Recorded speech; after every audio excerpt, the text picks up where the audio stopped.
Hello everybody, welcome to another tutorial for LiveScore. LiveScore Editor is a Max for Live device that comes with the installation of LiveScore. It offers a graphical user interface that allows creating and editing a full score inside Ableton Live.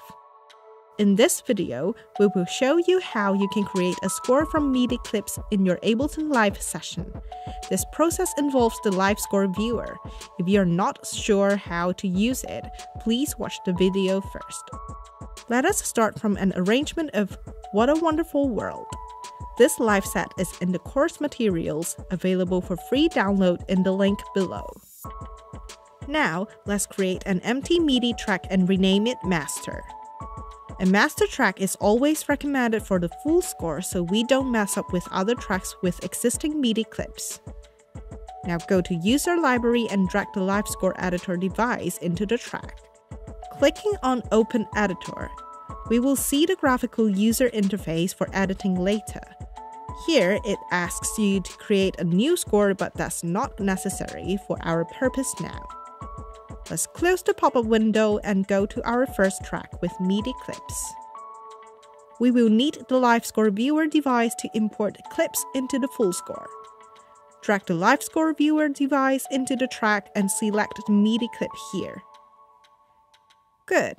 Now we see that MIDI notes are automatically transcribed. Scroll to the right and have a look at the score here. We see that some notes are interpreted as double stops, which we don't want since this is a lead melody. We will choose the 16th note triplet quantization option because there are triplets in our melody. Let's check again. On bar 6, there is an unwanted double stop.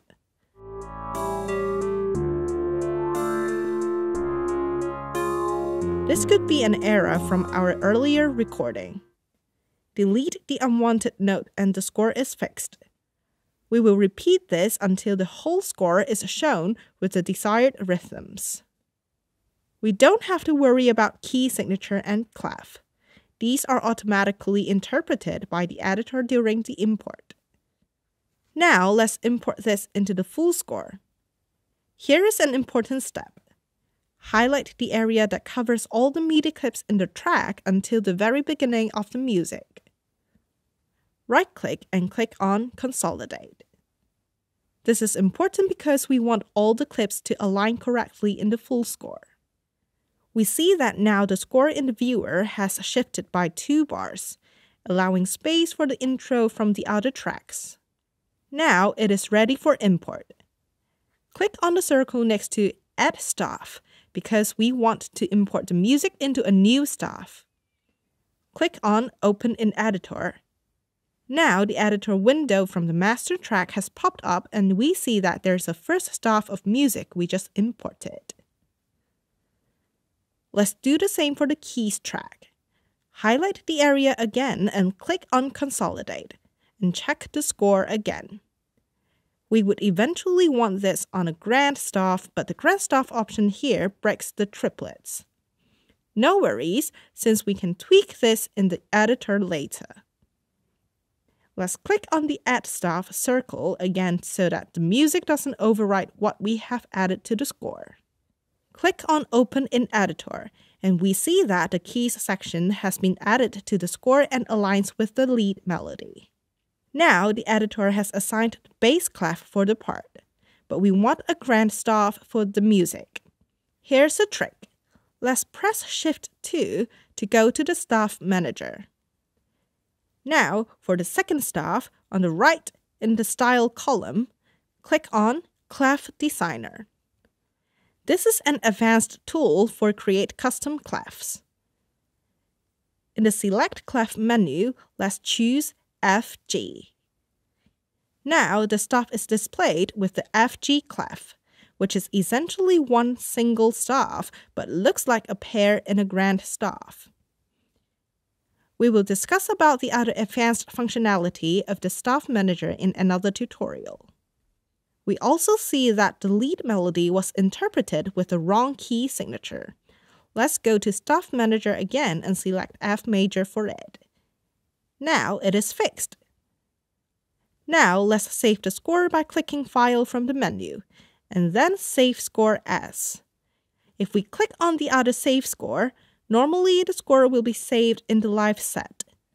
But we want to save this current version as a backup, in case we have done something wrong later. The file saved will be in the MaxScore XML format. For the remaining tracks, repeat the same process until we have a desired full score.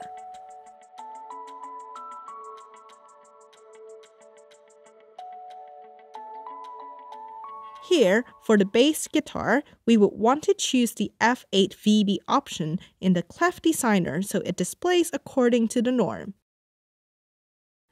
For the rhythm guitar, similarly, we will choose G8 VB. For the drums, we would want to choose percussion as the staff style.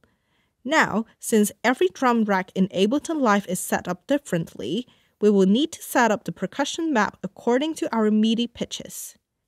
We will discuss this in another video.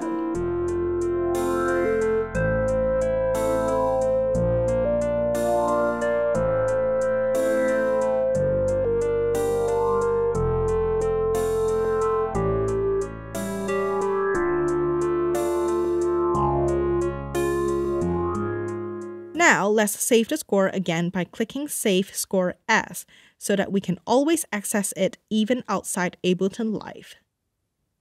The finished score is available to download in our course materials. We will edit the score further and export it in the other tutorials. That's all for this tutorial. I hope this video helps you with your own creation of a full score from your MIDI clips. If you find this video useful, please click on the like button. Or if you have questions or issues to report, please comment down below. See you again in our other tutorials.